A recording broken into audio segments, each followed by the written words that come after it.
Hey everybody, Papa Todd Takes. I'm Papa Todd, and it's time for another 5 Minutes to Monday, our weekly OSHA safety roundup. I don't know if anybody's even watching this, but I'm having fun doing it because it's getting me in the right mindset for work, and I got a big audit coming up in about 4 weeks. So this is really putting me in the right mindset and really making me refresh some of my stuff. So let's go through this, talk a little bit about what's happening in the news with OSHA and what we can do together as a safety community to get on the same page and go out and get this thing knocked out and keep people going home safe every day. So I know that's what, if you're watching this video, you're into it for that. So first of all, if you like what I'm starting to put out, please hit like and subscribe so I know people are watching this thing.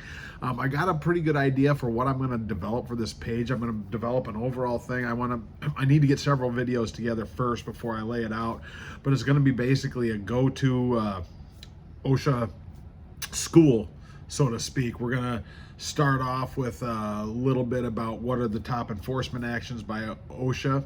We'll list a top 10. We'll do a special on each one of those things.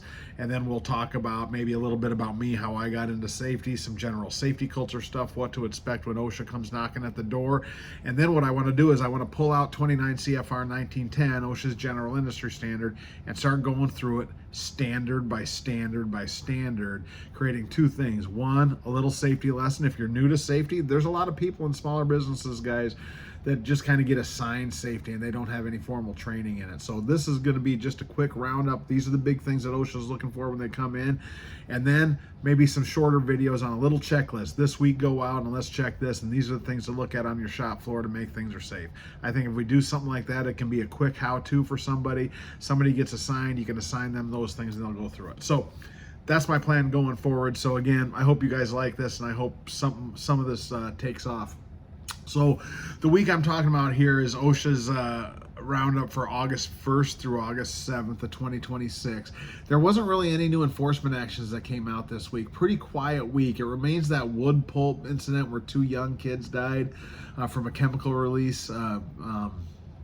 Tragic incident, right, with lockout tagout violations and line of fire kind of stuff. We talked about that a little bit last week. If you want to go back in the videos, is Papa Todd's toolbox on my playlist, if you want to go back in there, and you can see what I talked about there. So what I want to talk about now, let's just dive in a little more, since lockout tagout kind of came up, and we know OSHA's going to be asked for that if they come into our plants, right? So let's talk about a recent OSHA database case involving Sponge Cushion Incorporated. You can look that up if you want. But basically what it was is it's a good reminder for us to make sure we're taking and looking at our energy control procedures or our lockout tagout procedures. And what we need to do is, on any piece of equipment that has more than one source of energy, if it's just a single source of energy, if you just plug it into the wall and unplug it and that's all the only source of energy for that piece of equipment, we don't need to worry about energy control procedures. However, once it gets to multiple, or if it's in any way kind of complicated, so even some of our bigger equipment, we put a procedure on there just so it's clear. But what happened here, it looks like, was they got cited, this, what was the name of it again? The Sponge Cushion Incorporated. They got cited for not having the verification step of lockout tagout clearly defined for their operators. So if they were going through, if they're following procedure, there's different things. I've seen 12 steps, I've seen 10 steps, I've seen all this. I've always gone by the 7 steps of lockout tagout. We'll walk through those, but what the verification step is, which is the 6 out of the 7, is once you've gone through your procedures, you have to go in and try to start that piece of equipment up like you would normally start it up, to make sure nobody went in there, that there was some change in there that deemed that ineffective, right? And that happens a lot. I used to work out on farms and feed mills, and the one thing about that is, if you got a piece of equipment down, especially if it's something that's designed to feed animals, you can't just let animals go without food until you get the right part in, right? So a lot of times wires get switched in there to keep augers going so they can keep getting food out to the animals, right? And then they get busy like everybody else, and every once in a while they forget to go back and change those wires back. And so somebody goes through the procedure to lock out, they think they did it right. If they don't do that verification step, and I saw this once on an annual audit, we were checking the supervisor of a feed mill, and we were walking through, and he stopped. He almost forgot the verification step, and then he said, "Oh, let me go back and look at that. Corey, if you watch this, Good job on this one, by the way. He went back, he said, nope, I didn't do the verification, and he did it, and he hit the button, and that damn thing started up.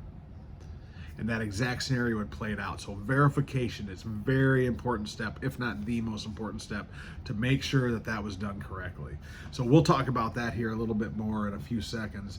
And then the other thing is to remember, turning a piece of equipment off does not render it zero energy. It is not isolated at that point, right? So if we know how it works, right? So the throw switch on a piece of equipment, like throw arm, right? Or the electrical disconnect. So if I go to a piece of equipment, one of the first steps I'm going to do is lock it out or shut it down, right? It's the second step of the 7 steps. So I shut down the piece of equipment, I turn the key, turn it off, or I hit the button and I turn that thing off. That has not rendered it zero energy, right? So if you talk about electrical energy, think of a throw switch or an electrical disconnect switch on an arm, right? You got the big box on the wall, and you take the switch and it's got you turn it into the off position, right? Or the open position, if you will. That's the step that does the isolation, okay? Because what happens is I turn that piece of equipment off, and in the breaker, it's still connected like this. So there's energy traveling from one side to the other. There's still electricity going there. It's just when you've turned that off at the piece of equipment, that energy flows to a certain point and then just stops there, right? So think about if you're doing a ceiling light, and you turn the light switch off and you haven't done anything, you go in and start tearing into that ballast, you might have a little shocking experience, right? If you're not isolating that from energy, because the energy is still there. It's just not actively operating that piece of equipment. So you turn it off, and then the isolation step, and I'll describe these later in order, right? But then you go over to that throw arm or the disconnect, and you throw that switch down, and now you put it into what the electricians call the open position. This is closed, this is open. Once you've opened it, energy, these aren't touching anymore. So that electrical energy, and they're far enough apart, is not flowing across. So now you've isolated that energy. That's what we're talking about, equipment isolation. So just turning the key off or hitting the off button, you still have active electricity or whatever other type of energy source flowing through that, right? Trying to get there. That's the difference. So let's talk about the 7 steps of lockout tag up. I go by the 7 steps. A lot of people do, but there's, like I said, there's multiple how you break it down. Step 1 is preparation for equipment shutdown, right? So now you're going to go around and you're going to talk to the operators and make sure they understand, hey, if they're affected, there's 2 types of people. There's authorized and affected, right? Affected are people that are in the area and that need to know that lockout is happening. Then the authorized are the people that are trained to do it, that will be applying their locks and doing the lockout activities. Okay, affected and authorized. So preparation involves you review the energy control procedure or the lockout tagout procedure. You're going through it and making sure do I have enough locks? There's 3 different sources of energy. I got a hydraulic line, I got an air line, and I got electricity, right? That stuff like that. Notifying those operators, do I have the right tools, what I need to do the job? Cleared everybody out. That's step 1. Step number 2 is equipment shutdown. So now I go over there and I just hit the off button, or I turn the key to the off position. All right, I've shut the piece of equipment down. I have not isolated it yet. The next step is isolation, right? Isolation, what am I gonna do now? So now I go over and I hit that throw switch, turn it off. So I put that electrical energy into the open position. I've turned the valve that's flowing hydraulic fluid through, right? Or I've turned the air valve now so that air isn't trying to actively push the ram, okay? That is the isolation part. I've isolated it now. The next step, the 4th step, is I'm going to apply my lockout device. Okay, so I've turned the ball valve, and now I apply that lockout device. Sometimes, a lot of times, they just have a little hole in there now that you turn it, it matches up, and you put your lockout device through there. So nobody can turn that actively without you knowing it. Your lock is now on there holding it, right? And so the throw switch or the disconnect switch on the wall for the electricity, you've thrown it in the off position, you put your lockout in there so nobody can, and they'll try. You know, make sure that thing's locked on. I recently had a couple operators in one of my plants had everything done right, and they thought something. They decided to try to turn the knob that they had a lockout device on, and they were able to spin it into the open position. It was a great catch. We rewarded them for that in our own little way of doing rewards. So it was a big deal. They caught it. So very, very, very important step that we're doing that right. So you've put your lock on, and only you should have the key to your lockout device. Don't have spare keys floating around for management. Don't give your buddy one. It's only you can control that lock. And before I get too carried away with lockout tagout, I could talk for hours on this, right? So you apply your lockout. Now the next step is you're going to go and you're going to release any stored energy. So let's say you have an airline. Is there a bleed off valve? So any air between that, where you close that valve, that's between there and whatever moving part, if you have air build up and something shifts, that could cause that to cause movement, right? You're going to hit the hydraulic lines bleed valves. Do all this. You want to release that. What about gravitational energy, right? Do you put a positive block underneath that, like in a mechanical power press, right? You're going to put that block in there to prevent that thing from shifting unexpectedly and closing on somebody. Very important. So that's what you're going to do. And now after you've done all that, right? So you've shut it down. You've isolated the energy, you've applied your locks, you've done all the bleed offs, right? Release the stored energy. Now, before you get working, because a lot of people now just start working, you got to do the verification step. And that is what got Sponge Cushion Incorporated in trouble. They did not have this spelled out.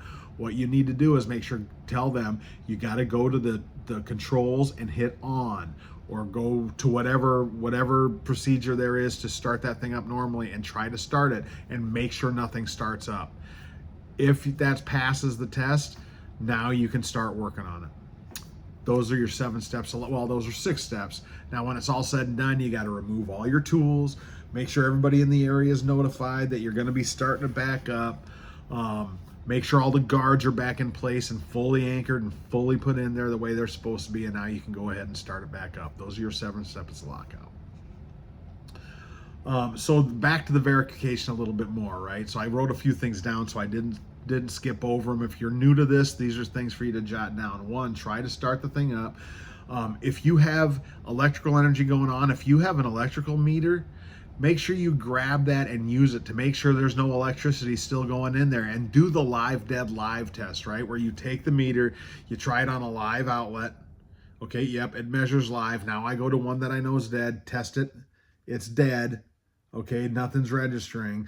Now go back to the live to make sure when you did that initial live, it did not trigger it and shut it down or short it out or whatever you might do it. Make sure it's registering again. So live, dead, live, and if it registers live on both ends, your meter's properly working. So now you can go and do all that. Live, dead, live. Remember that one. Now you're going to bleed off your hydraulic lines. Go over that. I talked about that. Block the gravity hazards. I talked over that. And then return the controls to neutral or off after testing. Okay, that's an important one that I didn't bring up. Make sure we're doing that. So there's your lockout tagout. There's our little discussion this week. Now, finally, let's talk about what are we going to do for our safety walkthroughs this week to make sure that we're staying ahead of OSHA, right? So what I would encourage you to do is, based on some recent events that OSHA cited, and then we had a contractor safety issue at our plant, where we had to kick a contractor off site this week. Nothing major, but it could have been major, and we just didn't like the way they handled it. We just didn't think they took it seriously enough, so we had them escorted off site, and they're not coming back to finish the program. At expense to the company, right? It's slowing us down, but if you're lucky enough to be with a company that understands this and takes safety as seriously as the company I happen to work for, I thank God for that every day. No, they don't even blink on this one. They're like, nope, we'll find somebody else. It's going to cost us a little more, but it's the right thing to do, and that's what we did. So anyway, let's go out and take a look at our contractors. Make sure they're following all of our safety rules, making sure we're vetting them, making sure all the subcontractors, everybody on site has gone through your plant safety protocols.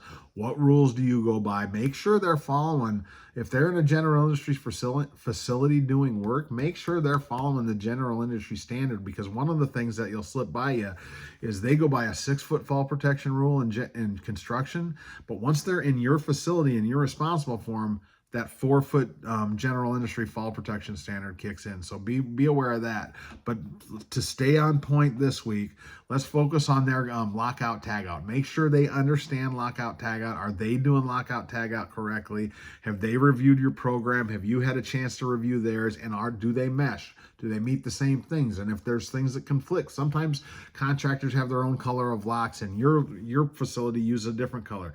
That's okay, but you have to identify, call it out, and make sure everybody's aware of it that's around. Because if your folks are used to a red lockout lock and the contractor's using a blue lockout lock, your team may not recognize that that is under lockout. Okay, so now you want to make sure to clarify that and share it with your team. So go out there, let's take a look at those contractors, make sure they're safe. We want them to be safe too, right? And we also don't want anything that they do bringing OSHA down on us, because as we've seen, while they'll probably pay the bigger penalties, some big outfits have gotten hit very hard with 6-figure penalties because contractors were on their site and they weren't doing a good job of managing them. So let's make sure we're taking care of this week. I hope you guys are enjoying this. I really enjoy doing them. It's a little fun. But anyway, let's get through this week's safety guide. Nobody gets hurt. Stay safe. Papa Todd out.